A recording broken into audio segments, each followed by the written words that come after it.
Alléluia. Alléluia. Oui, amen. Alléluia. Alléluia. Alléluia.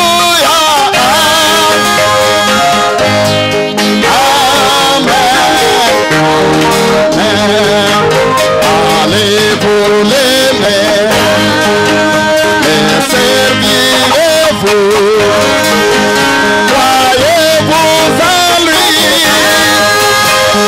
Amen, amen, amen. La Bible est vraie, c'est la foi, amen.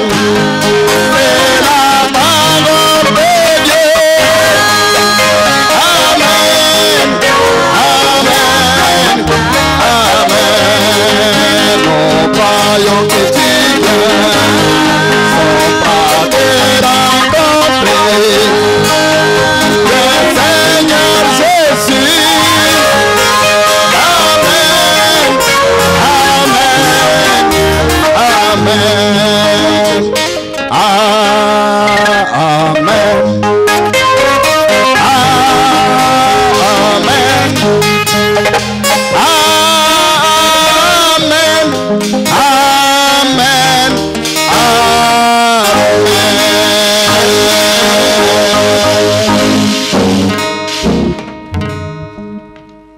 Amen. Amen. Prions le Seigneur. Tuombe Bwana. Dieu notre Père Céleste, nous te disons encore merci cet après-midi pour ce grand privilège que tu nous accordes de venir t'adorer. Seigneur, tu aimes la communion. C'est le but pour lequel tu avais créé Adam et Ève. C'était pour avoir communion avec eux. Et tu avais promis que vers le temps du soir, la lumière paraîtra. Et la lumière qui est apparue, c'est Jésus-Christ lui-même. Ce message du temps de la fin. Seigneur Jésus-Christ, quand nous prenons des avions et qu'on nous démontre la démonstration de sécurité, les hôtesses nous disent toujours que même si vous êtes habitués à prendre des avions, mais accordez votre attention. Parce que ce jour-là pourrait être le dernier jour. Ce jour-là pourrait être la dernière fois. L'avion pourra cracher. Alors il faut que vous sachiez quoi faire. Seigneur, ce jour peut être le dernier jour pour moi. Ce jour pourrait être le dernier jour pour mon frère. Ce jour pourrait être le dernier jour pour ma soeur. C'est pourquoi aide-nous à avoir une attention soutenue pour écouter la parole. Seigneur Dieu Tout-Puissant, Dieu bien-aimé, un jour, nous prêcherons pour la dernière fois. Un jour, nous écouterons pour la dernière fois. C'est pourquoi, Seigneur, quand tu nous donnes l'occasion d'être dans ta maison, aide-nous à être sérieux. Dieu bien-aimé, ton prophète nous raconte l'histoire de cet homme qui a grandi dans la mer.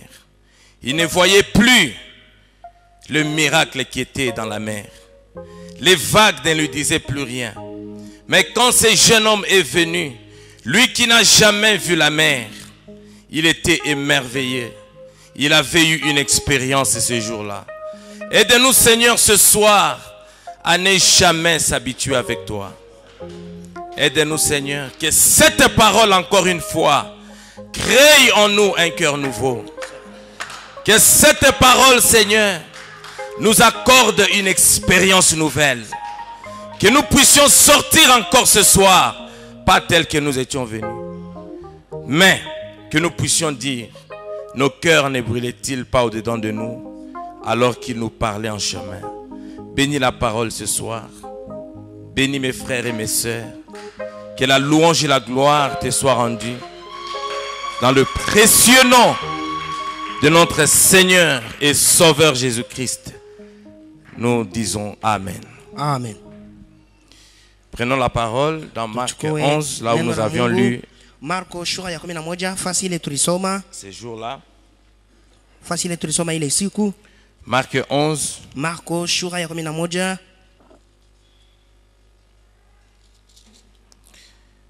à partir du verset 12. kwanza ile mstari yake ya 12.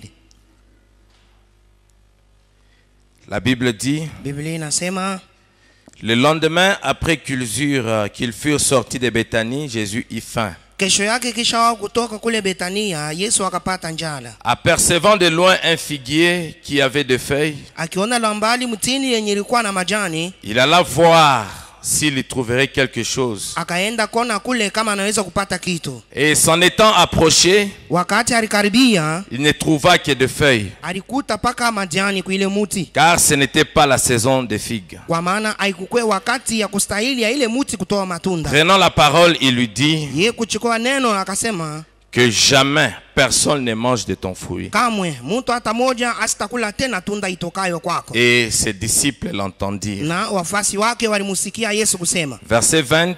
Mstari ya 12. Le matin, en passant, Asubuhi mkupita, les disciples virent le figuier séché jusqu'aux racines. wafasi wakaona ile muti yenye kukauka paka na kumizizi. Pierre, se rappelant ce qui s'était passé, Petro akikumbuka kenye kilipitikana, dit à Jésus: akamwambia Yesu, Rabbi, mwalimu mkuu, regarde le figuier que tu as maudit a séché. tizama mutini uliolani imekauka. Jésus prit la parole et leur dit: Yesu akachukua neno na kuambia, ayez foi en Dieu. mkuwe na imani ndani ya Mungu. Je vous l'ai dit en vérité, Na miambia katika ukweli, si quelqu'un dit à cette montagne: kama mtu anaelezea hii mlima, ôte-toi de là et jette-toi dans la mer, ondoka pale na kwenda jitupa katika bahari, s'il ne doute point Na- en son cœur, na kama yule mtu asishakie moyoni mwake, mais croit que ce qu'il dit arrive, anaamini ya kama Kenya anasema kitatimizwa, il le verra s'accomplir. kweli kweli neno lake itatimizwa. Hébreux chapitre 11, Waibrania sura ya 11 à partir du verset 1. kwanza mstari wake wa kwanza. Hébreux chapitre 11, Waibrania sura ya 11 verset 1. kwanza na ile mstari ya kwanza. La Bible dit: Biblia inasema hivi: or, la foi est une ferme assurance des choses qu'on espère, hapo imani ni hakikisho ya vitu ambayo tuko natumainia, une démonstration de celles qu'on ne voit pas. na kuonekanisha kwa vitu ambayo hatuone. Quand j'ai comparé cela en anglais, Wakati nililinganisha mkiingereza, en anglais c'est plus précis. mkiingereza banasema na hakikisho yote, Ça donne exactement le contexte de ce que Frère Branham explique. inaleta wazo ile ndugu amenafasilia. En anglais, la Bible dit: Mwingereza Biblia inasema la foi est une substance. imani ni kitu kimoja. Amen. Amen. Veuillez vous asseoir. Mnaweza kuikala.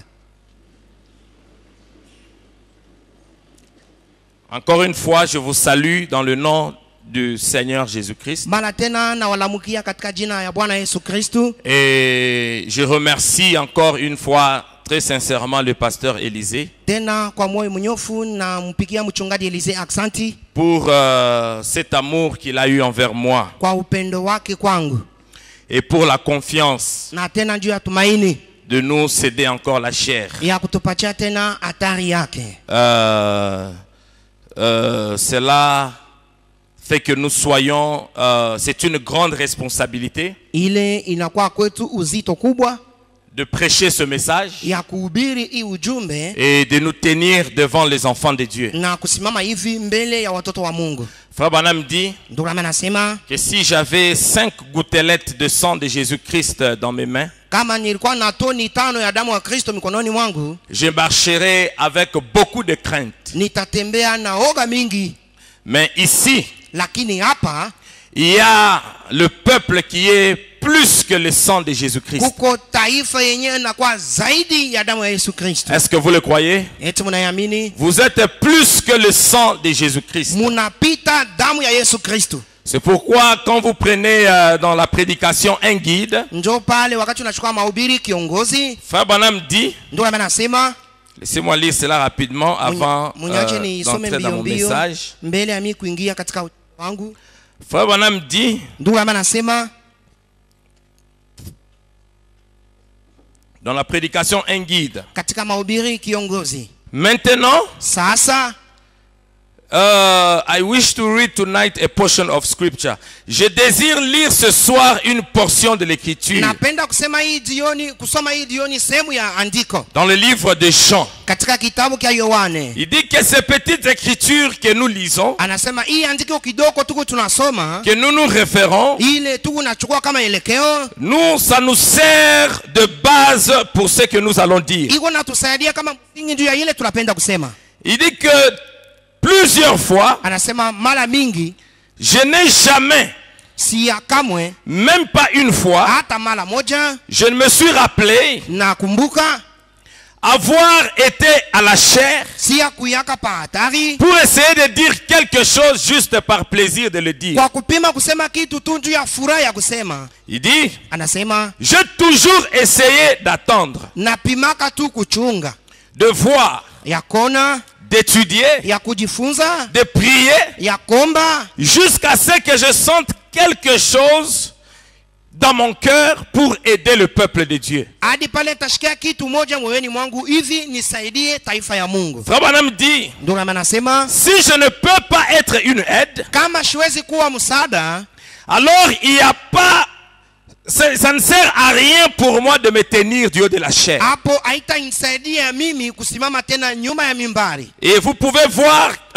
combien Frère Branham était sérieux quand il se tenait du haut de la chair. Mnaweza kuona vile ndio alikuwa pasipo michezo wakati alikuwa anasimama S'il nyuma ya n'avait pas mimbari. quelque chose à dire, Kama kukuwe na kitu kia yeye kubiri, il ne montait pas la chair. asikuwe napanda nyuma ya mimbari, hapana. Si nous montons du haut de la chair, Kama tuko tunapanda nyuma ya mimbari, nous devons prier, tunapaswa kuomba, prendre la chose au sérieux kuchukua mambo pasipo michezo, pour que nous soyons une aide au peuple de Dieu. hivi tupate kuwa msaada juu ya watu wa Mungu. Et c'est cela mon désir ce soir. Na njoo ile inakuwa nia yangu magharibi. Le mardi, nous étions tellement bénis. Siku ya pili tulibarikiwa sana. Et combien était béni le mardi? Wangapi walibarikiwa siku ya pili? Que Dieu soit loué. Mungu apewe sifa. Nous avions parlé sur ayez foi en Dieu. Tulisemezea kuhusu tukuwe na imani ndani ya Mungu. Mais ce soir, Magharibi j'aimerais insister sur la foi parfaite. napenda kukazia yulu ya imani kamili. Parce que Frère Branham a utilisé la même écriture Kwa maana ndio anatumia andiko moja moja pour prêcher sur la foi parfaite. kwa kuhubiri yulu ya mahubiri yenyewe anatunga imani ya Et Frère kukamilika. Branham montre qu'il y a plusieurs sortes de foi. Ndio anaonyesha kwamba kuko maimani ya mingi. Si tu as besoin de la nourriture, Kama unahitaji chakula, tu as besoin de la foi pour la nourriture. unahitaji kuwa na imani hivi upate chakula. Si tu as besoin de la voiture, Kama unahitaji gari, tu as besoin de la foi pour recevoir la voiture. unahitaji tena kuwa na imani hivi upate gari unayo lazima. Si tu as besoin de l'enlèvement, Kama unahitaji kunyakuliwa, tu as besoin de la foi pour l'enlèvement. huko tena unapenda tena kupata imani ya kunyakuliwa nayo. Et Frère Branham me dit, Na ndio anasema la foi parfaite, c'est une autre sorte de foi. imani ya kukamilika ni aina nyingine ya imani. Et il utilise la même écriture Ego natumia andiko moja moja pour nous montrer l'histoire de cet arbre. kwa kutonesha hadithi ya hii muti. Juste un petit rappel. Tunaweza tu kukumbuka kidogo. Nous avons vu Jésus qui descendait sur la montagne. Tukaona Yesu wakati anashuka kumlima, Après avoir jeûné et prié, kisha yeye kufunga na kuomba, il avait faim. alisikia njala. Et il a aperçu un arbre de loin. Lwa mbali akaona muti moja. Il voulait tirer quelque chose à manger. Alikuwa anapenda atoshe tunda ya kuile muti na akule. Il voulait avoir le fruit à manger. Alikuwa anapenda apate tunda ya kula.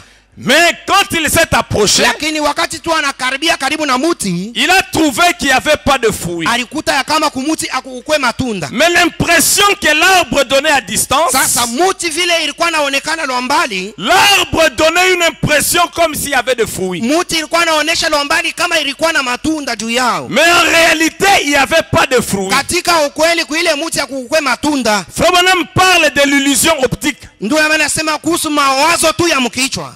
Il dit, Unasema quand il fait chaud wakati kuna joto et que vous regardez à distance sur le macadam, na unaangalia lwa mbali mkaburimbo, vous verrez comme s'il y a de l'eau. utaona saa mkaburimbo muko maji. Combien ont déjà expérimenté ça? Wangapi walishaonaka ile mambo? Quand vous regardez sur le macadam à distance Wakati unaangalia mkaburimbo barabara lo mbali et qu'il fait très chaud, na wakati kuna joto kubwa, vous verrez comme s'il y a de l'eau qui flotte. utaona saa mule mkaburimbo muko mai. Mais quand vous vous approchez tout près de l'endroit, Sasa kama unakaribia fasi ile ulikuwa naona hapo mai, vous verrez qu'il n'y a pas d'eau. utaona ya kama hapana maji vile Mais c'est wazi. simplement l'illusion optique. Lakini tu ni wazo tu ulikuwa nayo. Et cet arbre Na ile muti typifie le croyant. iko naonesha mwaminifu. Il typifie les hommes et les femmes. Ni mfano ya wanawake na wanaume. Beaucoup de gens donnent l'impression comme s'ils ont quelque chose. Watu wengi wanaonesha sawa kuna kitu moja. Mais quand vous vous approchez d'eux, vous voyez qu'ils n'ont rien. Sasa wakati unawakaribia unaona kwamba hawana na kitu. Le nom blasphématoire. Majina ya makufuru. Il y a beaucoup d'églises aujourd'hui.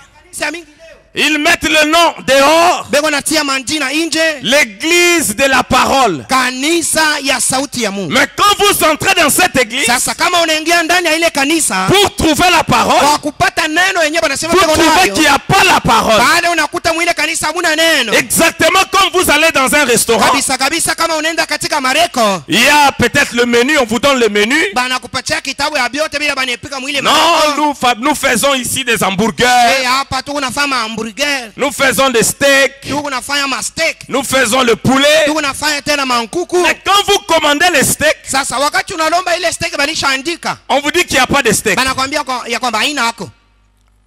Est-ce que quelqu'un peut dire amen? Eti mtu anaweza sema amina. Vous commandez le poisson, Unalomba samaki, il n'y a pas de poisson. haina hamu. Mais pourtant, ils ont écrit qu'ils ont le poisson. Hapo basha kuandika pa vitabu yao kusema beko na samaki. C'est exactement ce qui est arrivé. Ni kabisa kabisa kitu kilifika. Parce que l'histoire de cet arbre, c'est une leçon pour toi et Kwa moi. maana hadithi ya hii mti ni somo kubwa juu yako na Parce mimi. que Dieu avait créé cet arbre dans un but. Juu Mungu aliumbaka ile mti juu ya shaba moja. Le but de la création, Shaba ya kuumba kwa ile mti. le but pour lequel Dieu avait créé cet arbre, Shaba ile Mungu aliumbia ile mti. c'était pour produire le fruit. Ilikuwa ni juu ile mti ipate kuzaa matunda. Exactement comme le soleil. Kabisa kabisa sa jua. Le but pour lequel Shaba juu ya ile Dieu a créé le soleil, Mungu anaumba jua c'est pour s'élever chaque matin. ni juu ipate kuamka kila asubuhi. Et quand le soleil s'élève, Wakati jua inalamuka c'est pour donner la vie aux semences. ni juu ya kuleta uzima kwa mbegu. Gloire à Dieu. Utukufu kwa Mungu. C'est pour donner la vie aux semences. Ni juu mbegu ipate uzima ndani mwao. Et depuis que Dieu a créé le soleil, Tangu Mungu ye kuumba jua, il accomplit le but pour lequel Dieu l'a créé. jua iko natimiza shaba yayo kila siku. Et j'aimerais insister pour vous dire, Napenda kukazia pale kwa kuniambia Dieu vous a créé dans un but. Mungu anakuumba wewe ndani ya shaba Et moja. vous devez découvrir quel est le but de Dieu dans votre vie. Unapaswa kufumbula shaba ya Mungu maisha yako ni gani? Parce que votre bénédiction en dépend. Kwa maana baraka yako inambatana na Est-ce que shaba quelqu'un yako. peut dire amen? Eti mtu anaweza kusema amina. Quand Jésus s'approche, Wakati Yesu anakaribia, il trouve qu'il n'y avait pas de fruits. anakuta ya kwamba kumuti akukwe tunda. Il y avait seulement des feuilles. Ulikuwa paka majani. Et Jésus maudit l'arbre. Yesu analani ile muti. Il prononce la parole sur l'arbre. Ego nasema neno juu ya ile muti. Que personne jamais ne mange de ton fruit. Ya kwamba kamwe mtu hata moja sikule tena tunda yako. Tu dois produire le fruit. Unapaswa kuzaa matunda. C'est pourquoi quand Jean-Baptiste est venu, Njoo pale wakati Yohana Mbatizaji anakuja avec le langage du désert, na usemi ya mjangwa, il dit que la cognée est à la racine de chaque arbre. anasema shoka iko mizizi ya kila muti. Tout arbre qui ne porte pas de fruits sera jeté au feu. Muti yoyote yenye haitaweza kuzala matunda bataitupa mumoto. Et tout chrétien qui ne porte pas les fruits de l'esprit sera jeté au feu. Na kila Mkristo mwenye hawezi kuzaa matunda ya roho Est-ce atatupwa que ndani ya quelqu'un peut moto. dire amen? Eti mtu anaweza kusema amina. Jésus a maudit l'arbre. Yesu alilani ile muti. Les disciples étaient là. Wafasi walikuwa pale. Ils ont observé. Wakatizama mambo Parce litendeka. qu'au verset 20, Kwa maana kumustari ya 20 le lendemain matin, kesho yake asubuhi ils sont passés par le même chemin. walipitia tena pa ile njia moja moja. Oh! Lo jamani. Peut-être que Jésus est passé par là Sengine Yesu anapitilia pale. pour que les disciples se rendent compte. Hivi wafasi wapate kujua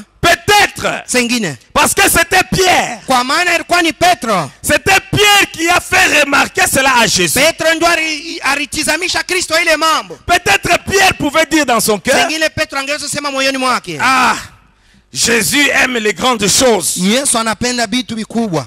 Comment peut-il maudire un arbre? Namna gani anaweza kulaani tu muti? On ne peut maudire que les hommes. Banaweza kulaani paka bantu. Est-ce que cet arbre ici va vraiment sécher? Eti muti kweli itakauka. Peut-être qu'il avait eu le doute dans son cœur. Sengine alijuta ndani ya moyo wake. Mais quand il passe par là le lendemain matin, Kesho yake asubuhi wakati Petro alipitia ile fasi, il se rend compte que réellement l'arbre avait séché. anaona ya kama muti ile baridani ilikauka. J'aimerais vous dire ce soir Napenda kukwambia hii magharibi que nous avons un Dieu grand. ya kwamba tuko na Mungu mkuu. Nous avons un Dieu grand. Tuko na Mungu mkubwa. Et quand Dieu fait quelque chose, Wakati Mungu anatenda kitu, Dieu fait toujours de grandes choses. Mungu anatendaka paka vitu vikubwa. Est-ce que quelqu'un peut dire amen? Eti mtu anaweza kusema Et amen. si ce Dieu-là vient dans ton cœur, Na kama ule Mungu anakuwa ndani ya moyo il wako, t'amènera à faire toujours de grandes choses. atakupeleka utende vitu kubwa. Nous avons un Dieu qui est tellement grand. Tuko na Mungu yeko mkubwa kabisa. Gloire à Dieu. Utukufu kwa Mungu. Et il a ses enfants, ses fils et ses filles sur Na la terre. eko na wana na binti zake hapa pa dunia. Ses fils et ses filles reproduiront la même chose. Wana na binti zake watatoa kitu moja moja. Pierre pouvait s'étonner. Petro angeweza kushangaishwa. Qu'est-ce qui va réellement arriver? Nini kweli kweli itafika? Parce que nous voulons ici, Kwa maana tunapenda hapa, nous voulons sonder pour voir tunapenda kutafutisha na kona. quel était le secret du Seigneur Jésus-Christ. Siri ya Bwana Yesu Kristo ilikuwa namna Parce gani? que frère Branham me dit, Kwa maana ndio anasema, derrière chaque grande réalisation, nyuma ya kila matimizo kubwa, il y a un secret qui est caché derrière. kunikala paka siri moja nyuma ya ile mambo. Est-ce que quelqu'un peut dire amen? Eti mtu anaweza sema amina. Quand je vois ce bâtiment Wakati naona hii majengo et que je vous regarde, na niko namiona, je vois que vous ne correspondez pas pour bâtir ce bâtiment. naona kwamba mwenee njoo kuyenga hii majengo. Le nombre que vous êtes Bwingi bule muko et le bâtiment que vous construisez, na majengo ile muko najenga ça ne correspond pas.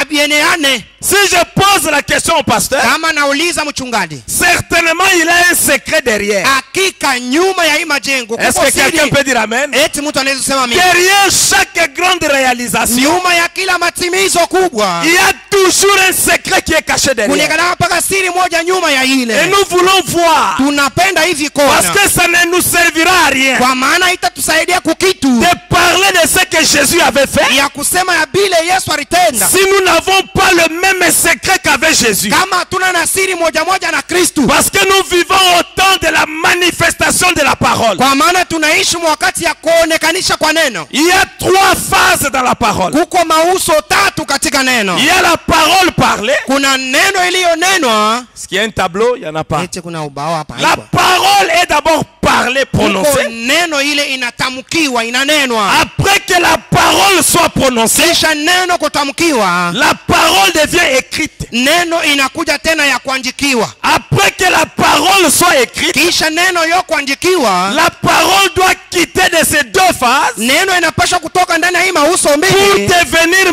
manifeste. hivi ipate kuonekana. Est-ce que quelqu'un peut dire amen? Eti mtu anaweza kusema amina. Quand la parole est parlée, Wakati neno inanenwa, cela ne peut pas te donner la vie. ile haitaweza kukupa uzima. Quand la parole est écrite, Wakati neno imeandikiwa, cela ne peut pas te donner la vie. ile tena haitaweza kukupa uzima. La parole te donne la vie Neno iko nakupa uzima quand elle devient manifestée dans ta propre vie. wakati inaonekana mu maisha yako binafsi. Est-ce que quelqu'un peut dire amen? Eti mtu anaweza kusema amina. Alors nous voulons découvrir le secret de Jésus. Japo tunapenda kuvumbua siri za Kristo, Et c'est lui qui peut nous dire le secret de Jésus. na ule anaweza kutuelezea siri ya Kristo Ce n'est qu'un prophète. ni paka nabii moja. Et nous sommes heureux parce que dans cet âge, Furaha iko kwetu kwa maana mwiki zake Dieu nous a envoyé un grand Mungu prophète. anatutumia nabii mkuu, Un homme qui pouvait percer même la pensée de Dieu. mtu yule anaweza kuingia hata mawazo ya Mungu na kuijua Venir nous dire ce qui était dans la pensée éternelle na de Dieu. kuya na kwa kutuambia kenyewe kilikuwa mawazo ya milele ya Mungu. Et cet homme c'est William Na Marion yule mtu Branham. ni William Branham. Est-ce que quelqu'un peut dire amen? Eti mtu anaweza kusema amina. Mais frère Branham nous dit,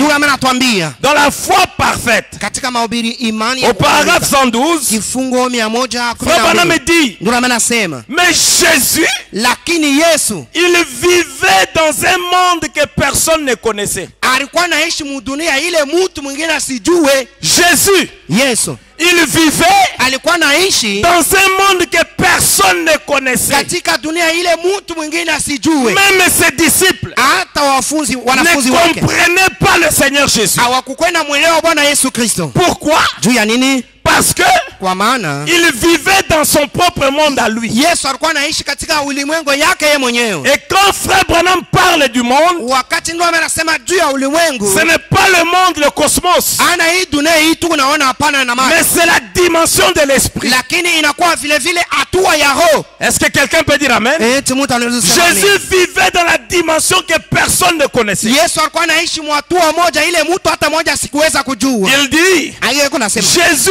était un homme étrange. Yesu alikuwa mtu wa kigeni. Il vivait dans le monde de la foi parfaite. Alikuwa anaishi katika ulimwengu ya imani ya kukamilika. Dans un Dieu parfait dans lequel il était. Ndani ya Mungu wa kukamilika ndani yamo alikuya. Oh, tu peux dire amen au prophète? Lo, nani anaweza kusema amina kwa nabii? Jésus, Yesu il vivait alikuwa anaishi dans le monde de la foi parfaite. katika dunia ya imani kamilifu. Dans un Dieu parfait. Ndani ya Mungu wa kukamilika Dans lequel lui-même il était. ndani yamo ye mwenyewe Yesu alikuwa. Jésus n'était pas un homme ordinaire. Yesu ashuku kwake mtu kawaida, Mais il était Dieu manifesté dans la chair. lakini alikuwa ni Mungu mwenye kuonekana katika mwili. Est-ce que quelqu'un peut dire amen? Eti mtu anaweza kusema amina. Gloire à Dieu. Utukufu kwa Mungu. Les hommes disent Watu wako nasema que Jésus n'avait pas, il n'était pas Dieu parce qu'il avait faim. Yesu akukwake Mungu kwa maana yeye alisikia njala. Frère Branham me dit oui. Ndio anasema ndio.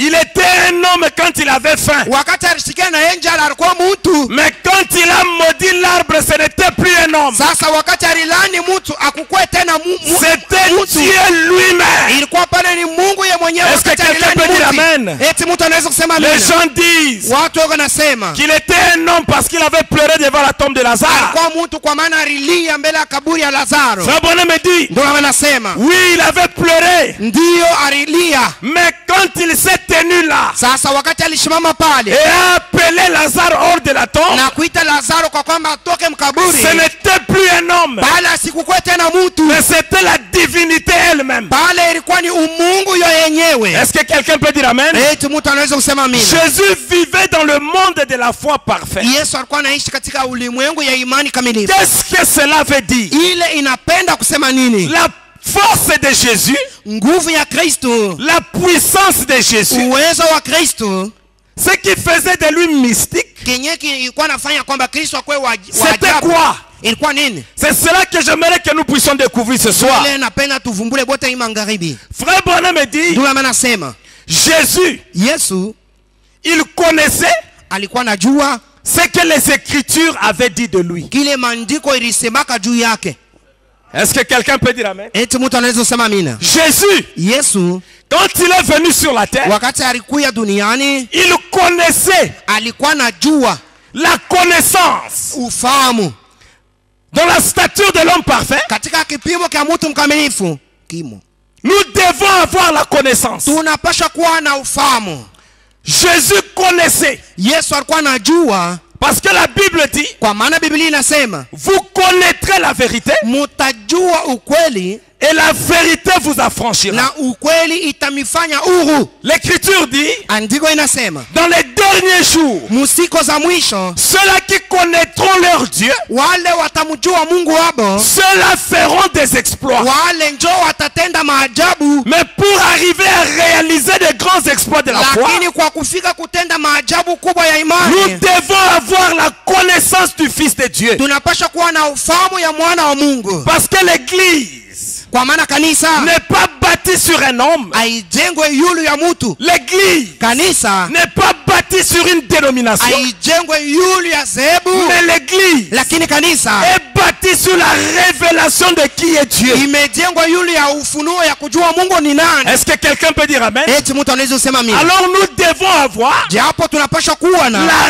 révélation, tunapaswa kuwa na ufunuo, la connaissance. ufahamu. Jésus Yesu avait la connaissance alikuwa na ufahamu, de ce que la parole disait de lui. ufahamu ya kile sauti ya Mungu ilisema juu yake. Voilà pourquoi, Muone juu ya nini? quand Jésus est venu, Wakati Yesu anakuya, il n'a pas lu toute la Bible. ye ashikusomake Biblia yote mzima pa. Jésus n'a pas lu toute la Bible. Yesu akusomake Biblia yote, Mais Jésus a lu seulement les écritures qui le concernaient. lakini Yesu alisoma tu maandiko ilikuwa nasema juu yake ye mwenyewe. Quand ce jour-là, Wakati ile siku il est entré dans le temple, anaingia katika hekalu, il n'avait pas de Bible. asikukuwa na Biblia. Il y avait un prêtre qui était assis là. Kulikuwa padri mwenye kuikala pale. Le prêtre lui amène la Bible. Padri anamuletea Biblia. La Bible dit dans Luc 4, Biblia inasema katika Luka sura ya 4, Jésus Yesu a ouvert la Bible anafungula Biblia exactement kabisa kabisa là où Esaïe avait prophétisé. fasi ile Isaya nabii alitabiri, L'onction est sur moi. upako iko juu yangu, L'Esprit du Seigneur m'a oint. roho ya Bwana imenipaka. Remarquez, Tambueni, au temps d'Esaïe, wakati wa Isaya, quand Esaïe a prophétisé cela, wakati Isaya alitabiri ile mambo, cela semblait comme s'il s'agissait de lui. ilikuwa naonekana sasa ilikuwa mambo ya Isaya yeye mwenyewe, Mais ce n'était pas Esaïe. lakini haikuwa mambo ya Isaya, C'était les événements modernes ilikuwa ni mambo ya sasa qui devaient être rendus clairs par la prophétie. yenye ilipaswa kutangaziwa kupitia unabii. C'était des choses qui devaient arriver. Ilikuwa ni vitu vile vilipaswa fika. Est-ce que quelqu'un peut dire amen? Eti mtu anaweza sema amina. Maintenant, quand Jésus vient, Sasa wakati Yesu anakuya, pour avoir la foi parfaite, kwa kuwa na imani ya kukamilika, Jésus Yesu actualise la parole. iko nafanya kwamba neno ikuwe ya sasa. Jésus devait actualiser cette parole Yesu alipasha kukuisha neno ya sasa, pour rendre cette parole au temps présent. hivi neno ikuwe ya leo leo, Parce que la lumière, kwa maana mwanga c'est quand la parole devient présente. ni wakati neno inakuwa ya leo leo. La lumière, Nuru ce n'est pas une parole passée ana neno ya kupita ou une parole qui doit s'accomplir, au neno yenyewe inapasha mais kutimilika, c'est quand la parole s'accomplit au temps du jour dans lequel vous vivez. lakini ni wakati neno inatimizwa musiku ambayo Est-ce que kunaishi. quelqu'un peut dire amen? Eti mtu anaweza kusema amina. Regardez Marie. Mwangalie Maria, Esaïe avait dit, Isaya alisema une vierge concevra. bikira atachukua mimba. Oh, gloire à Dieu. Lo, tukufu kwa Mungu. Quand Dieu fait la promesse, Wakati Mungu analeta lako, cette promesse est dans l'espace. ile lako iko hewani, Ça cherche un corps iko natafuta mwili moja dans lequel il peut s'identifier. ndani yamo inaweza kujitambulisha. Et il y avait plusieurs vierges en Israël. Na Mwisraeli ile wakati babikira balikuwa bamingi, Mais elles n'étaient pas concernées par cette parole. lakini ile neno haikukuwa yabo. Mais quand Marie est venue, Sasa wakati Maria akakuya, Marie était concernée. ile andiko ilikuwa nasema juu ya Maria. Marie était concernée. Maria alikuwa nambatanishwa na ile andiko. Et avant de devenir concernée, Mbele ya yeye kuambatanishwa na ile andiko, vous devez d'abord être convaincu. unapaswa mbele kukazishwa. Maria Était convaincu alikazishwa après l'observation de la parole, kisha kutizama kwa neno, après l'étude de la parole, kisha kujifunza kwa neno, que cette vierge c'était elle. ya kwamba ule bikira ilikuwa ni C'était yeye, par la révélation. ilikuwa ni kupitia ufunuo. Un jour, Siku moja alors que Marie allait puiser de l'eau, wakati Maria alikuwa anaenda kushota maji, méditant sur la parole, akifikiria yulu ya maji, l'ange lui est apparu. malaika anamuonekania Je vous salue Marie, na kulamkia Maria, pleine de grâce. mwenye kujalia na neema. Marie, Maria, tu auras un fils. utazaa mtoto Tu l'appelleras du nom de Jésus. na utamwita kwa jina la Yesu. Quand Marie a dit amen à la parole, Wakati Maria akasema amina kwa ile neno, au même moment, ile wakati moja la moja colonne de feu nkuzi ya moto a créé un corps dans le sein de Marie. ikaumba mwili ndani ya tumbo ya Maria. C'était Jésus-Christ. Ilikuwa ni Yesu Kristo. Voilà pourquoi Ndio pale cette parole, ile neno, oh gloire à Dieu, lo tukufu kwa Mungu. Marie allait à l'église, Maria alikuwa anaenda kanisa, le prêtre lisait la parole. padri alikuwa anasoma neno, Oh, une vierge concevra. lo bikira atachukua mimba. Mais Marie Lakini Maria était assise à l'église. alikuwa mwenye kuikala mkanisa, Ce n'était plus une promesse à venir, haikukuwa lako yenye itakuya, mais la parole s'était fait chair dans l'église. lakini neno ilivaa mwili ndani ya kanisa. Marie était devenue la lumière. Maria alikuya vile mwanga. On pouvait ôter cela dans la Bible. Angeweza hawezi kuiondosha hii lako ndani ya et Biblia présenter Marie à l'église. na kuonesha Maria kukanisa. Gloire à Dieu. Utukufu kwa Mungu. C'était quoi? Ilikuwa ni nini? C'est alors Njoo pale Maria pouvait recevoir la foi parfaite. aliweza kupokea imani kamilifu. Comment? Naona gani? Parce que la parole Kwa maana neno qui avait été promise yenye lilakiwa s'était fait chair. ilivaa mwili. Est-ce que vous comprenez? Eti mnaelewa? Jésus, Yesu il n'a pas lu toute la Bible. yeye hakusomaka Biblia yote mzima. Quand il vient, Wakati kuna kuya il lit seulement eko nasoma tu les écritures maandiko qui les concernaient. yenye ilikuwa nasema juu yake.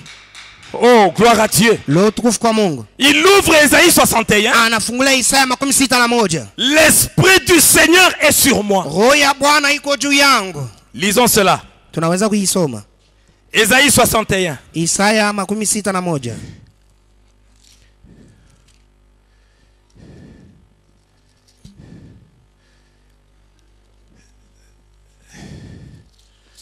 Béni soit le nom du Seigneur. Jina ya Bwana ibarikiwe.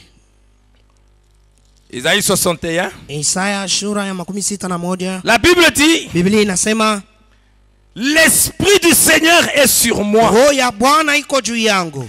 car l'Éternel m'a oint. Kwa maana wa milele amenipaka. Il actualise la promesse. Anafanya lako inakuwa ya sasa. Car l'Éternel m'a Kwa oint maana Bwana amenipaka pour porter de bonnes nouvelles aux malheureux. hivi nileta habari njema kwa wanyonge. Il m'a envoyé pour guérir ceux qui ont le cœur brisé, Ananituma kwa kuponya wenye kuwa na moyo ya kuvunjika, pour proclamer aux captifs la liberté kwa kutangaza kwa wafunga uhuru et aux prisonniers la délivrance, na wenye kwa mugereza ufungulivu wao, pour publier une année de grâce. kwa kutangaza mwaka wa neema. Et Jésus ferme le livre. Na Yesu anafunga kitabu. Mais quand vous lisez tous les chapitres, Sasa wakati unasoma ile shura yote mzima, vous verrez qu'au verset 3, utaona kwamba kushura ya 3 la Bible dit, Biblia inasema mstari ya 3, au verset 2 mais en bas, mstari ya 2 mule chini, pour publier une année de grâce de l'Éternel kwa kutangaza mwaka wa neema wa Bwana et un jour de vengeance de notre Dieu. na siku ya kulipisha kisasi kia Mungu wetu. Mais Lakini il n'a pas lu le jour de vengeance. ashikusome siku ya kulipisha kisasi. Il a lu seulement Alisoma tu pour proclamer l'année de grâce. kwa kutangaza mwaka wa neema. Pourquoi? Juu ya nini? Quand frère Branham vient, Wakati ndo maana kuya il explique l'écriture. ego na fasilia andiko. Parce que l'interprète de la parole aujourd'hui, c'est frère Branham. Kwa maana mtafsiri wa neno leo ni ndugu Branham. Vous et moi, Mwe na mie, personne n'a le droit d'interpréter la parole. mtu hata moja hana na haki ya kutafsiri neno. Le seul interprète, c'est le prophète. Mtafsiri peke yake ni nabii. Quand frère Branham vient, Wakati ndo anakuya, parce que la Bible kwa maana Biblia attendait la venue du prophète. ilikuwa nachunga kuya kwa nabii. Quand il vient, Wakati anakuya, il dit que Ésaïe 61 a deux phases. anasema Isaya 61 iko na mauso Il mbili. y a la première venue Kuna kuja kwa kwanza et il y a la seconde venue. na tena kuna kuja kwa pili. Mais regardez Jésus. Angalieni lakini Kristo, Nous parlons de la foi parfaite. tuko nasema juu ya imani ya kukamilika. Quand il vient, Wakati Yesu eko nakuya, il lit seulement eko nasoma tu la partie qui concernait sa première venue. sehemu yenye ilikuwa naangalia kuja kwake kwa kwanza. Et j'aimerais vous dire Napenda kumiambia qu'il faut avoir du courage inabidi kuwa na ujasiri pour reconnaître qu'il s'agit de toi. kwa kutambua ya kwamba hapa banasema juu Ça n'a yako. pas été facile pour Jésus. Haikukwake yepesi juu ya Kristo.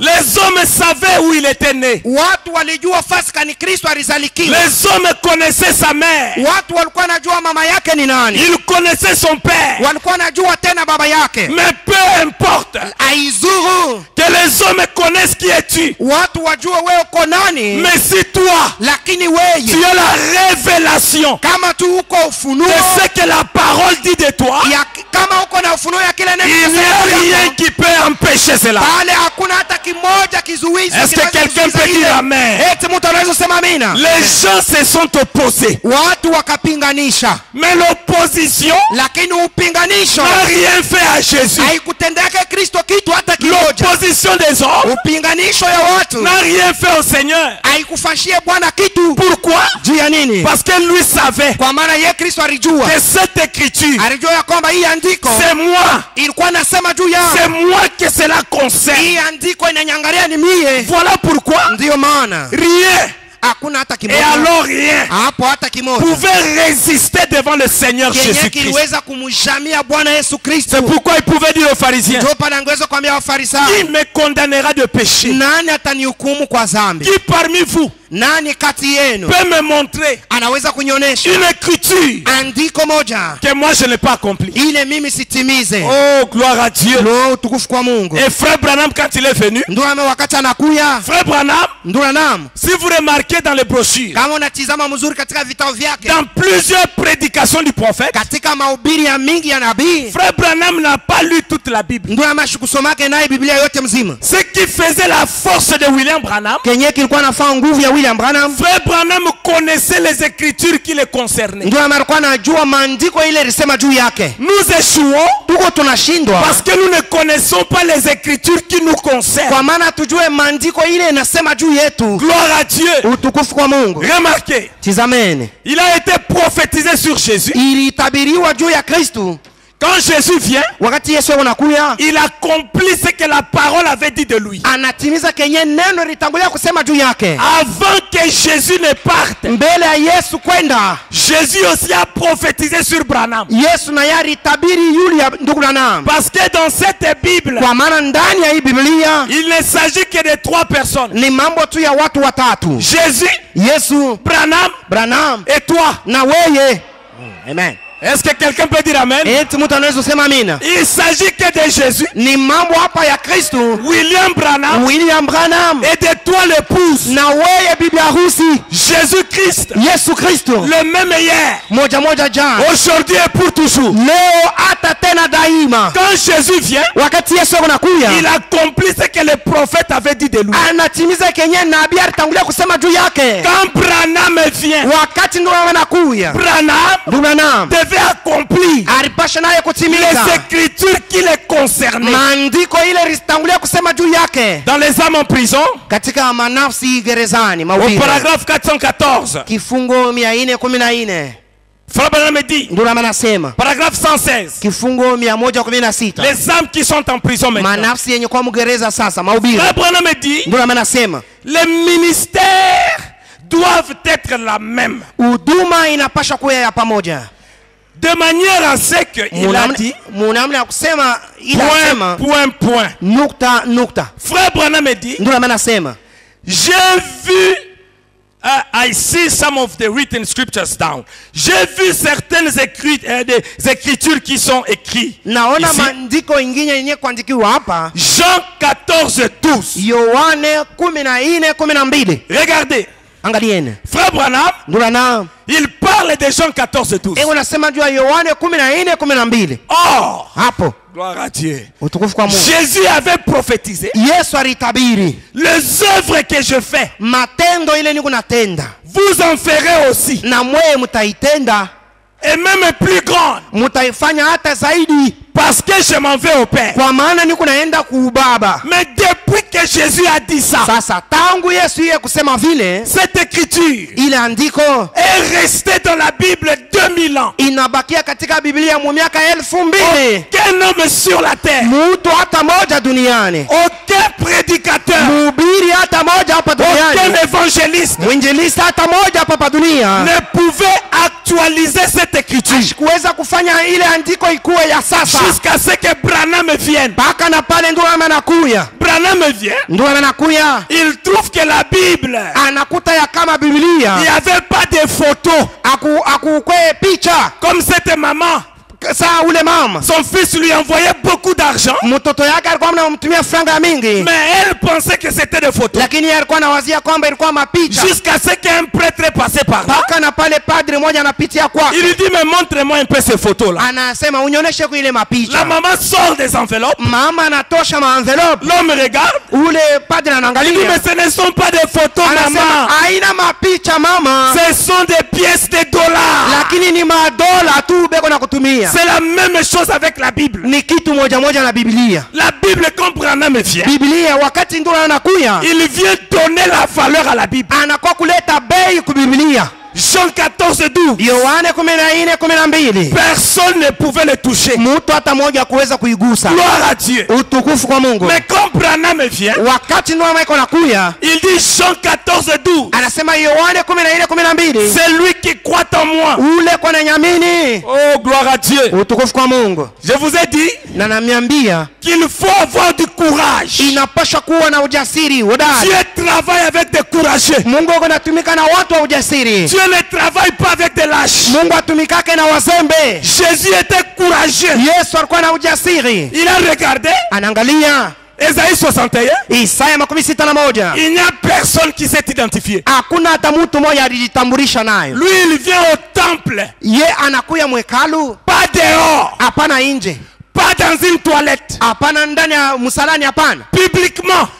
kumacha watu bote. Au temple. Mwekalu Il se déclare anajitangaza que cette onction ya kusema ile upako dont Ésaïe avait prophétisé, ile Isaya alitabiri, cette écriture ile andiko aujourd'hui leo est accomplie sous vos yeux. inatimizwa kumacho kwenu. Regardez Branham. Mwangalie ndugu Branham, Parce que frère Branham kwa maana ndugu Branham était le vrai disciple de Jésus. ye alikuwa mwanafunzi wa kweli wa Kristo. Il n'y a pas de succès sans successeur. Hakuna kufaulu pasipo mfaulu Le mwenyewe. vrai successeur de Jésus aujourd'hui, Mwenyewe anampiana Kristo kweli leo c'était Branham. ilikuwa ni ndugu Branham, Le vrai disciple. mwanafunzi wa kweli. Parce qu'un disciple Kwa maana mwanafunzi observe son maître. eko na mtizama mzuri mwalimu wake, Et après l'observation, kisha kutizama kwake il doit pratiquer. anapaswa kutumia bile mwalimu Tu wake ne anatumia. peux pas observer sans pratiquer. Aweze kutizama pasipo kutumia. Branham Ndugu Branham a observé Jésus. alimtizama Kristo, Maintenant,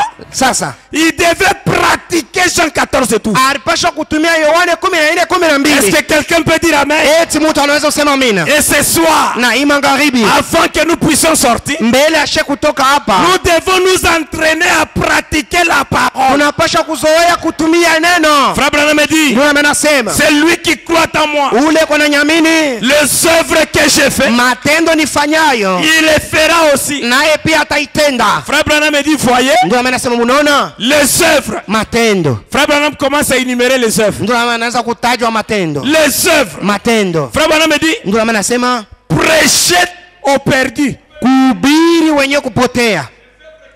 Les œuvres que je fais. Matendo nifanyayo Il commence à les énumérer. anaanza kuitajwa sasa, Prêchez aux perdus. kuhubiri wenye kupotea. Frère, Ndogo, depuis que ce monde est monde, tangu hii dunia kuya dunia il n'y a que Jésus qui était allé prêcher aux perdus. ni mpaka Yesu ndio anaenda kuhubiri wapotevu. Quand il est mort, Wakati alikufa il est descendu dans les endroits inférieurs anaenda mafasi ya chini pour prêcher aux perdus. kwa kuhubiri wenye kupotea. Voilà. Oh, j'aime frère Branham. Lo, napenda ndugu Branham. C'est pourquoi Ndio maana ce message, hii ujumbe c'est la répétition du ministère de Jésus. ni kurudia tena kwa ile huduma ya Est-ce Kristo. que quelqu'un peut dire amen? Eti mtu anaweza kusema amina. Ce message, Hii ujumbe en réalité, frère Branham katika ukweli ndugu Branham n'était pas un Américain. ye asikuwe wa Kiamerika, hapana. La seule différence Achanisho tu moja entre Jésus et frère Branham, katika Yesu na ndugu Branham c'est seulement le corps. ni mpaka mwili.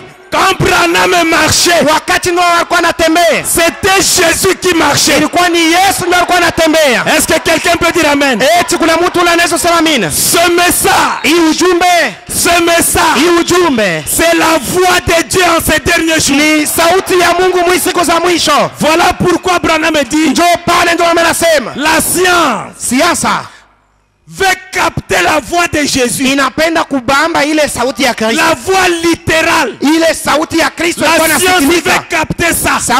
Sasa inapenda kuibamba. Mais Branham me dit, Sasa ndio mimi nasema ils n'ont plus besoin de capter ça. habatahitaji tena kubamba ile sauti ya Kristo, Parce que nous avons cette voix ici. kwa maana tuko na ile sauti yake hapa. Gloire à Dieu. Utukufu kwa Mungu. Quand vous dites amen à ce message, Wakati unasema amina kwa ujumbe, vous écoutez la voix de Dieu. pale uko nasikia sauti ya Mungu. Est-ce que c'est la vérité?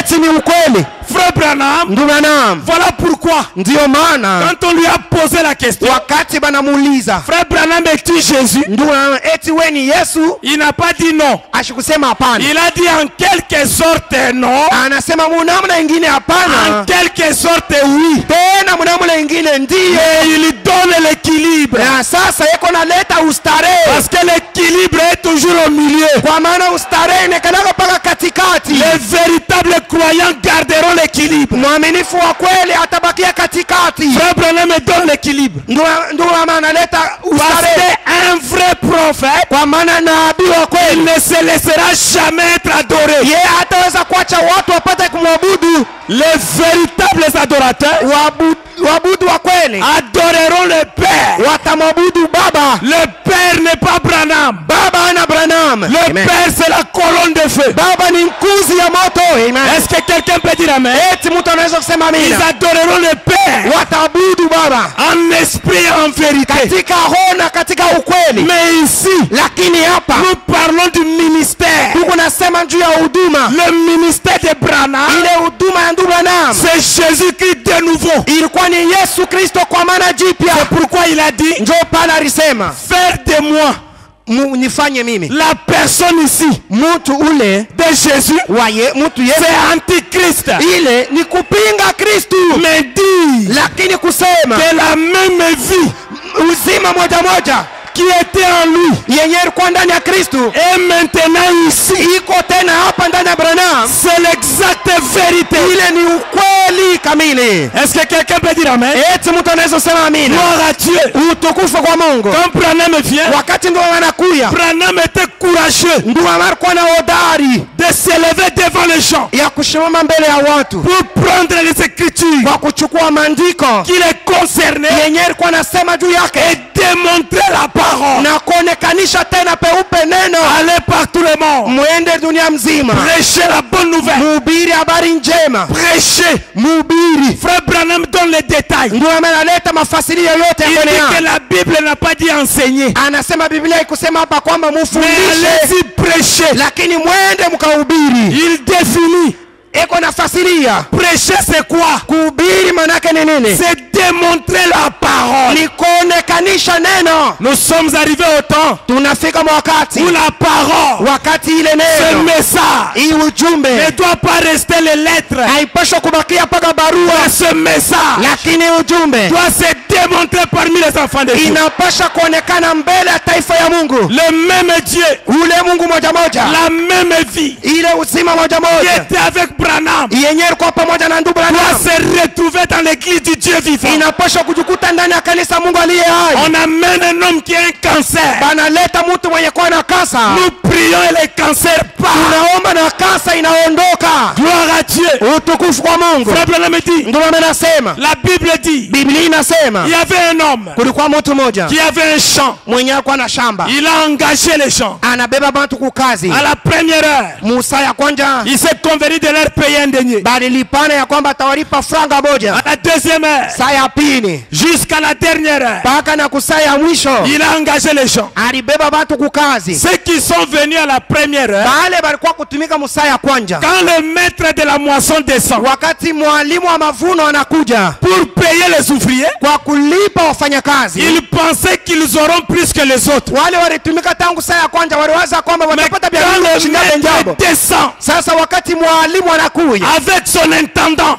anafika karibu na kumsaidia. pas le maître qui payait. Aisikukwe mwalimu mkuu ndio alikuwa analipa. C'était l'intendant qui payait. Lakini ilikuwa ni ule anamfuatia mkazi. William Branham, c'est l'intendant du maître. William Branham ni ule kwa anafuatia mwalimu mkazi. C'est ce message qui va nous payer. Ni ujumbe ndio itatulipa. Est-ce que quelqu'un peut dire amen? Eti mtu anaweza sema amina. Les gens qui ont travaillé la première heure, Watu wale walitumika msaa ya kwanza. ils pensaient qu'ils auront plus. Waliwaza kwamba batabaripa bia mingi. Mais les gens de la dernière heure, Sasa bantu bale banatumika msaa ya de la mwisho. 11e heure, Bantu ba msaa ya 11. ils ont travaillé peu, Balitumika tu kidogo. mais ils ont reçu le même salaire. Lakini banapokea mshahara moja moja. J'aimerais vous dire ce soir napenda kwa mimi que magharibi. nous sommes les ouvriers de la 11e heure. Lakini sisi ni wafanyakazi wa msaa ya 11. Nous travaillerons peu. Tutatumika kidogo. Les Paul ont beaucoup travaillé. Wa Paulo wanatumika mara mingi. Irénée ont beaucoup travaillé. Irene banatumika sana. Colomba ont beaucoup travaillé. Hata Kolomba na yeye anatumika Mais sana. quand Apocalypse 10 s'accomplit, Lakini wakati Ufunuo 10 inatimizwa, l'ange puissant descend. malaika kabambi anashuka. Il descend pourquoi? Anashuka juu ya nini? Pour nous payer, Juu ya kutulipa, pour donner le salaire. juu ya kuleta mshahara. Et nous devons avoir le même salaire Tunapasha kuwa na mshahara moja moja que l'église de la Pentecôte. ya pamoja na ile kanisa ya kumwanja. S'ils avaient le Saint-Esprit, Kama balikuwa na Roho Mtakatifu, nous aussi nous avons le Saint-Esprit. sisi pia tuko na Roho Mtakatifu. D'ailleurs, je vous dis, Zaidi na miambia, Pierre n'avait pas le Saint-Esprit. Petro hakukwake na Roho Mtakatifu. Frère Branham dit ils avaient le gage. Ndio anasema balikuwa na karama. Ils avaient le gage. Balikuwa na arabuni. Ils avaient la garantie. Balikuwa tu na arabuni. Le Saint-Esprit n'est pas descendu là-bas. Roho Mtakatifu haikushukake kule. Ils avaient le gage Balikuwa na arabuni du Saint-Esprit. ya Roho Mtakatifu. Le Saint-Esprit Roho Mtakatifu descend aujourd'hui. kona shuka ni leo. Est-ce que quelqu'un peut dire amen? Eti mtu anaweza sema amina. S'ils avaient guéri les malades, Kama waliponya wagonjwa aujourd'hui, leo, nous aussi, sisi pia nous guérirons les malades. tutaponya wagonjwa. Est-ce que quelqu'un peut dire amen? Eti mtu anaweza sema amina. Frère Branham dit, Bwana anasema, oh gloire à Dieu. leo tukufu kwa Mungu. Nous vivons dans un âge merveilleux. Tunaishi mu kizazi kia damani. C'est l'âge que Pierre avait désiré voir. Kizazi kile Petro alitamani kona. Paul avait désiré voir ce jour. Paulo alitamani kona hii siku. Moïse avait désiré voir ce jour. Musa naye pia. C'est l'âge de l'accomplissement des Ni Écritures. kizazi kia utimilivu ya maandiko. C'est le carrefour de toutes les promesses. Ni masanganjia tu ya malako Alors yote. nous n'avons pas droit de pécher. Hapo hatuna na haki ya kutenda zambi. Nous n'avons pas droit de demeurer dans le péché. Hatuna na haki ya kubaki katika zambi. Nous n'avons pas droit de demeurer dans la pauvreté. Hatuna na haki ya kubaki wa maskini. Parce que nous avons un Dieu grand. Kwa maana tuko na Mungu mkubwa. Est-ce que quelqu'un peut dire amen? Eti mtu anaweza sema amina. Frère Branham dit, Ndio amenasema. les âmes qui sont maintenant en prison, Mahubiri, manafsi yenye kwa il mgereza est sasa. numère. Prêcher aux perdus. Kuhubiri wapotevu. Parce qu'il y a des gens aujourd'hui Kwa maana kuna watu leo. qui disent qu'eux aussi, Ndio unasema na bo pia. Jean 14:12 les concerne. Yohane 14:12 inabangalia. Attention, Kebeni yange. toi tu n'as pas la capacité d'aller prêcher aux perdus. We hauna na uwezaji ya kwenda kuhubiri wapotevu. Même quand tu pars évangéliser, Hata kama wakati unaenda kupasha injili, tu amènes quelqu'un à l'église. unapeleka mtu kanisani. Il est baptisé dans l'eau, Amebatizwa ndani ya il maji. reçoit le Saint-Esprit. Anapokea Roho Mtakatifu. Ce n'est pas un perdu. Ule ana mpotevu. C'est un prédestiné qui traînait encore dans le monde. Ni mtu mwenye kutayarishwa na Mungu lakini alikuwa yuko nachelewa mdunia. Est-ce que quelqu'un peut dire amen? Eti mtu anaweza kusema amina. Il avait la sémence en lui. Alikuwa na mbego ya Mungu ndani mwake. Comme la femme prostituée. Mpaka vile ule mwanamke kahaba. Quand la lumière a commencé à briller devant elle. Wakati mwanga ikaanza kuwaka mbele yake. Jean 14:12. Yohane 14:12. Luc 17:30. Luka 17:30. Le Fils de l'homme. Mwana wa mtu. Quand Jésus Wakati Yesu a commencé à discerner les pensées de son cœur, wakati akaanza kutambua mawazo ya la watu. sémence a commencé à se réveiller. Pale mbeko ikaanza kulamuka. La femme regarde Jésus. Mwanamke anaangalia Kristo. Elle dit que je vois que tu es prophète. Anasema naona ya kama uko nabii. Parce que quand le le Messie viendra, kwa maana wakati Masia il atakuja fera ces choses. atafanya hivi vitu unatoka kufanya sasa. Es-tu le Messie? Eti huku Masia Je le suis, moi qui te parle. ni mie hapa, mimi ule niko nasema na Est-ce que wewe. quelqu'un peut dire amen? Eti mtu anaweza kusema nini? La semence était déjà en elle. Mbeko ilikuwa ilishaingia ndani mwake. Mais ici, Lakini hapa Jean 14 et tout, Yohane 14:12 les œuvres matendo prêcher aux perdus. kuhubiri wenye kupotea, Ça, tu ne le feras pas. ile hautaifanya. Ça, c'est le ministère de Christ. Pale ni huduma tu ya Kristo. Frère Branham me dit, Ndio amenasema guérir les malades. kuponya wagonjwa. And then, Na alors, japo tout est impossible to ever be saved. Prêcher, kuhubiri, sauver kokoa ceux-là à qui il leur était impossible d'être sauvés. wale hawakuweza kuokolewa. Toi, tu peux faire ça? Wewe unaweza kufanya vile? Non, mon frère. Hapana ndugu yangu. Nous devons être sincères. Tunapaswa kuwa wanyofu. Moi, je ne peux pas faire ça. Mie siwezi natenda vile. Je vais vous donner un cas un cas avec frère Branham. Nitamnyonyesha jambo moja na ndugu Branham, utaona mfano. Alors que Branham Hapo wakati ndugu Branham témoignait à la sœur Atirai alikuwa anashuhudia kwa dada Ati Wright les choses qui s'étaient passées dans la brousse, vitu vyenye vilitendeka mpori, la création des écureuils. kuumbiwa kwa mankindi, Gloire à Dieu. utukufu kwa Mungu. Les enfants de la sœur Atirai Watoto wa Ati Wright ont commencé à se rire de frère Branham. na pale wakaanza kumdharau ndugu Branham. C'était quoi? Ilikuwa ni nini? Ils accomplissaient ce que Jésus avait dit. Balikuwa natimiza kenye Kristo alisemaka. Se moquer de moi, Kunichekelea mimi il vous sera pardonné. itamisamewa, Mais quand le Fils de l'homme viendra, lakini wakati mwana wa mtu yule atakuja, un seul mot, msemo tu moja, il ne vous sera pardonné ni dans ce siècle, pale amutasamewa hata mwikarna, ni dans les siècles à venir. hata mwile karna itakuja. Et Branham était là, Na ndugu Branham alikuwa pale ayant sur lui l'onction suprême, mwenye kuwa na upako ya juu yake, en train de témoigner sur le troisième époule. eko na shuhudia pa uvuto wa tatu. Est-ce que quelqu'un peut dire amen? Eti mtu anaweza sema mimi, Les enfants en train de rire. watoto wako na mcheka kule, Ils avaient déjà blasphémé. pale balikuwa basha kukufuru, Mais lakini sous le ministère de Branham, huduma ya William Branham il y avait le pardon même ceux-là qui ont blasphémé. mulikuwa msamata ya wale wanakufuru. C'était quoi? Ilikuwa ni nini? Jean 14, 12. Ilikuwa ni Yohane 14:12. Atirai Ati Wright, a dit à frère Branham, Ati Wright akamwambia ndugu Branham, frère Branham, ndugu Branham, ce que tu dis kenye unasema n'est rien d'autre que la vérité. ni paka ukweli ile unasema. L'onction saisit le prophète. Upako inamshika tena Il nabii, dit à Atirai, anaambia Ati Wright, à cause de cette parole, kwa ajili tu ya ile neno unasema, demande ce que tu veux. lomba kyokyote unacho Il lazima, te sera accordé maintenant même. na kenye uko nacho lazima kitakupewa hapa Pas sasa, demain. hapana kesho. C'est pourquoi Ndiyo maana faites attention quand vous écoutez la parole. kebeni yange wakati munasikia neno, Parce que la foi vient de ce qu'on entend. kwa maana imani inatokea kwa ile tu Il fallait unasikia. qu'Ati entende Ilipashwa ati asikie pour recevoir la foi parfaite. hivi apokee imani ya kukamilika. Quand on prêche la parole, ne dormez pas. Wakati beko na ubiri neno, hapana Vous kulala, devez être attentif.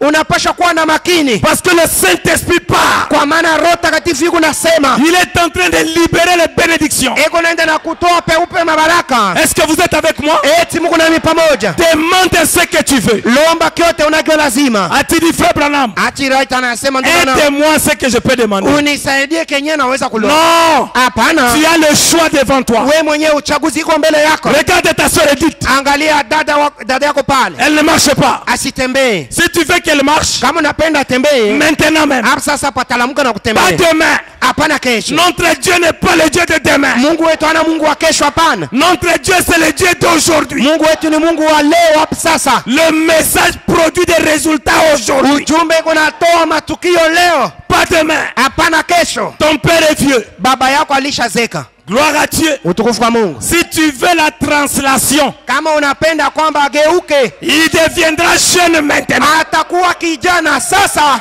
Frère, Ndugu, je vous informe namijulisha kitu que le moja, même ange ya kwamba yule malaika moja qui moja était devant Abraham, mwenye alikuwa mbele ya Ibrahimu, il était là devant Atirai. alikuwa pale mbele ya dada Ati Wright. Ce n'était pas Branham qui parlait. Asikukwe Branham ndio alikuwa anasema, Mais c'était l'ange du Seigneur qui lakini parlait. ilikuwa ni malaika wa Bwana ndio alikuwa Et anasema. je vous dis ce soir, Na mniambia hii magharibi, si tu peux croire, kama unaweza kuamini, rien ne te sera impossible ce hakuna soir. kile kitaweza kuwezekana mbele yako. Est-ce que tu peux dire amen? Tunaweza kusema amina. Parce que Branham avait dit, Kwa maana ndio anasemaka, quand je partirai, wakati nitaenda, le même ange malaika moja qui est avec moi maintenant, mwenye iko nami sasa il restera dans l'église. atabakia katika kanisa. Pourquoi? Juu ya nini? Pour faire le même œuvre. Kwa kutenda matendo moja. Est-ce que quelqu'un peut dire amen? Kuna mtu ule anaweza kusema amina. Donner la vie. Kuleta uzima. Et quand Frère Branham vient, Wakati ndio anakuja, il saisit ça.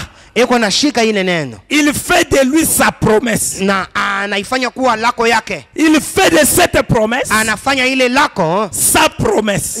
lako yake. Vous devez vous approprier de la parole. Unapaswa kuchukua neno inakuya yako. Maintenant, sasa qu'est-ce que la parole dit de nous? nini neno inasema juu yetu? Parce que quand Jésus est parti, Kwa maana wakati Yesu alienda, il a prophétisé sur Branham. alitabiri yule ya ndugu Branham. Branham aussi Ndugu Branham ne pouvait pas partir ashikuweza kwenda sans prophétiser sur l'épouse bila kutabiri yule ya bibi harusi. les choses qui doivent arriver. Bitu bile binapaswa kufika. Est-ce que quelqu'un peut dire amen? Eti mtu anaweza kusema amina. Il y a aussi la parole pour toi aujourd'hui. Kuko tena neno juu yako leo. Qu'est-ce que Branham a dit? Nini ndugu anasema? Frère Branham dit Ndugu anasema dans le super sens, katika hizi ya juu mahubiri 24 juin 62, tarehe 20 Frère Branham dit, makumi sita, écoutez très attentivement, mufate kwa makini. c'est maintenant Frère Branham qui prophétise sur nous. Sasa ndugu ndio kuna tabiri juu yetu. Parce qu'il ne pouvait pas partir sans dire un mot. Kwa maana ashikuweza kwenda vile bila kusema kitu hata kimoja. Il ne pouvait pas nous laisser sans espoir. Ashikuweza kutuacha bila tumaini hata moja. Parce qu'ici,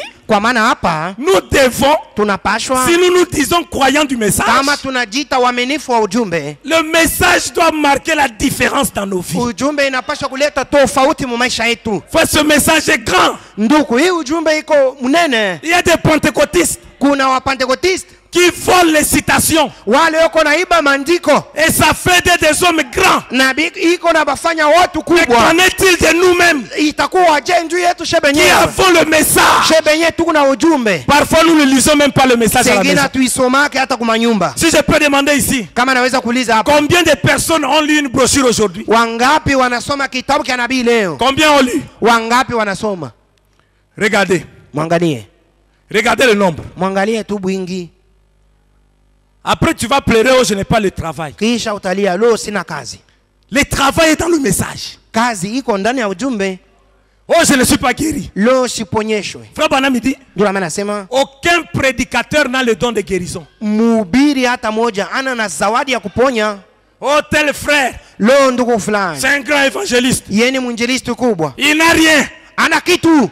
Frère Branham dit, Ndio maana nasema le don de guérison se trouve dans le croyant. zawadi ya kuponya iko ndani ya mwaminifu. C'est ta foi qui produit la guérison. Imani yako njoo iko naleta uponyaji. C'est pourquoi Jésus, Njoo pale Yesu quand il était sur la terre, il n'avait jamais guéri. wakati alikuwa duniani alikuwa bado asiyaponyesha mtu hata mmoja, Mais il disait, lakini alikuwa anasema ta foi t'a guéri. imani yako inakuponya, Ta foi t'a sauvé. imani yako inakokoa. Parce que même si Jésus Kwa maana hata Yesu lui-même hata ye mwenyewe venait ici prêcher, anakuja hapa kwa kuhubiri, si tu n'as pas la foi kama we hauna imani pour croire en ce qu'il dit, kwa kuamini ndani ya vile Kristo tu ne anasema, seras pas guéri. pale hautaponyeshwa. Et la foi Na imani vient de ce qu'on entend. inakuya kupitia ile tuku nasikia, Nous avons les bandes. tuku na makanda, La bande, tuku na kanda, ce que vous écoutez là, ile tuku ce tunasikia n'est pas la voix de Branham, ana sauti ya Branham, c'est la voix de Dieu. ni sauti ya Mungu. Un jour, Siku moja Billy Paul Billy Paul avait le cancer. alikuwa na kansa, Les médicaments ne pouvaient pas guérir.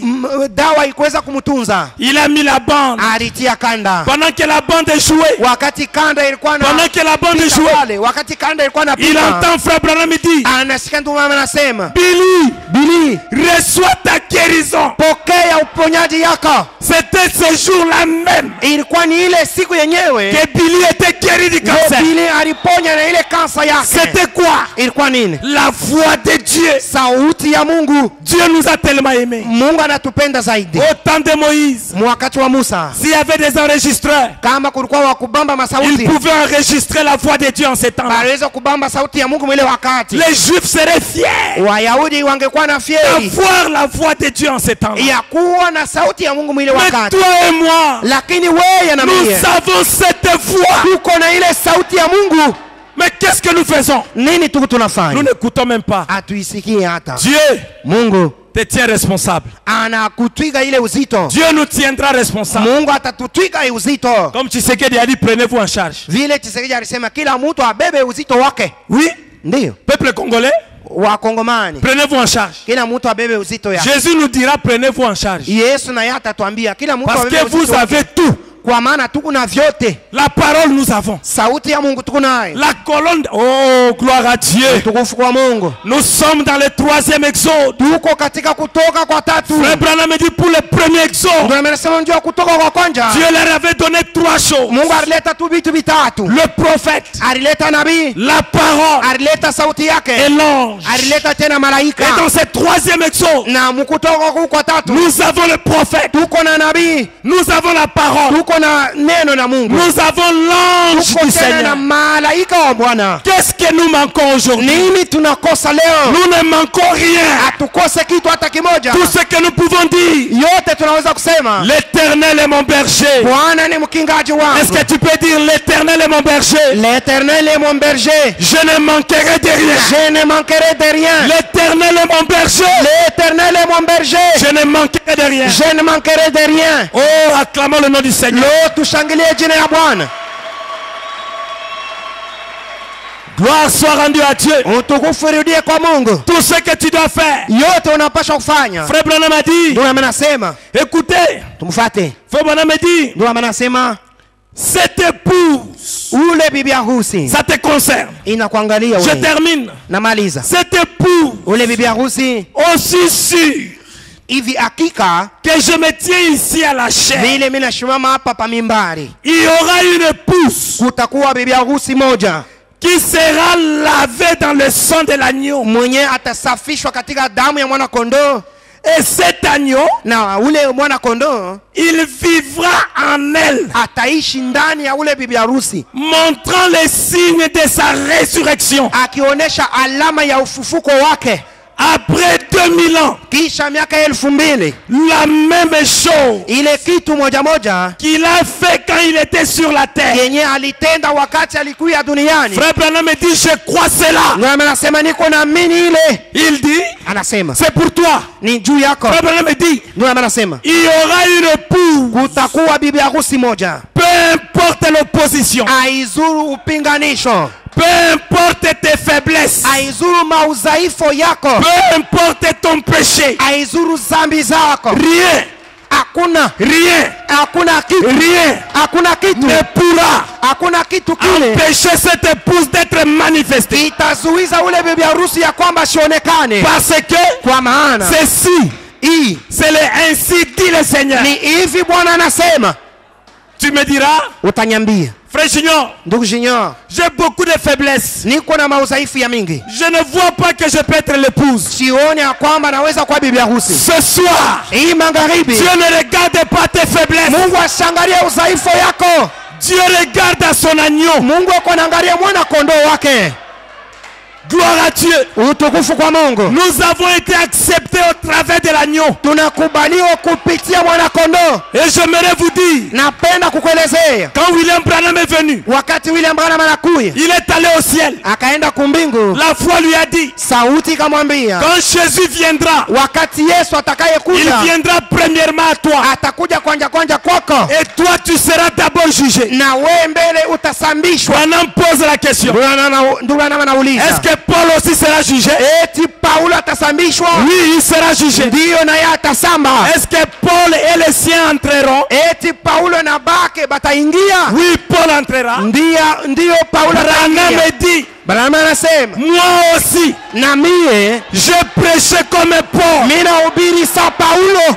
Écoutez, Mufate, si c'est de Paul entreront, kama watu wa wakati wa Paulo la wanaingia, lumière du soir aussi entrera. nuru ya jioni na yeye pia itaingia. Est-ce que quelqu'un peut dire amen? Eti kuna mtu anaweza sema Si amina? c'est de Paul Kama watu wa wakati wa Paulo wanaingia, c'est de Branham aussi entre na eux. watu wa wakati wa Branham wataingia. J'aimerais vous informer. Napenda kumijulisha Branham ndugu Branham n'a pas seulement prêché comme Paul. asihubiri tu sa Paulo, hapana. Mais quand les sceaux sont ouverts, Wakati mihuri inafunguliwa, il y avait des choses que Paul ne connaissait pas. kulikuwa vitu vile Paulo asikukuwa najua. Branham a corrigé Paul. Ndio anarudisha Paulo msawa. Quand Paul parlait de la résurrection, Wakati Paulo alikuwa anasema jo il ne savait pas ce que c'était la résurrection. asikukuwa najua maana ya ufufuko yenyewe. Quand Paul parlait du parfait, Wakati Paulo alikuwa anasema jo il ne kikamilifu, savait pas ce qu'était le parfait. asikukuwa najua kwamba kikamilifu ni Mais nini. nous aujourd'hui, Lakini sisi leo nous avons la photo du parfait. uko na picha ya kikamilifu. Est-ce que quelqu'un peut dire amen? Eti mtu anaweza kusema amina? Si Paul venait ici, Kama Paulo amekuja hapa, Paul va s'asseoir comme les frères. Paulo ataikala saa shemasi pale. Nous allons enseigner Paul. Sisi tutamfundisha Paulo, Nous allons lui enseigner les 7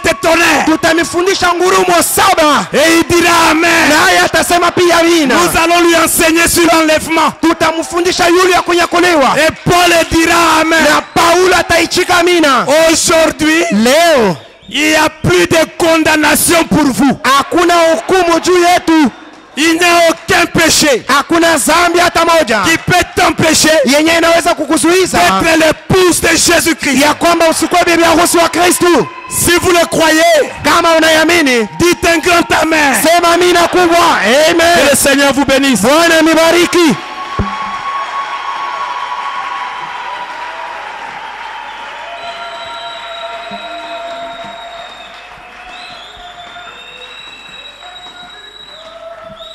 Voudriez-vous vous tenir debout, s'il vous plaît? Eti mnaweza simama bwima na wasi.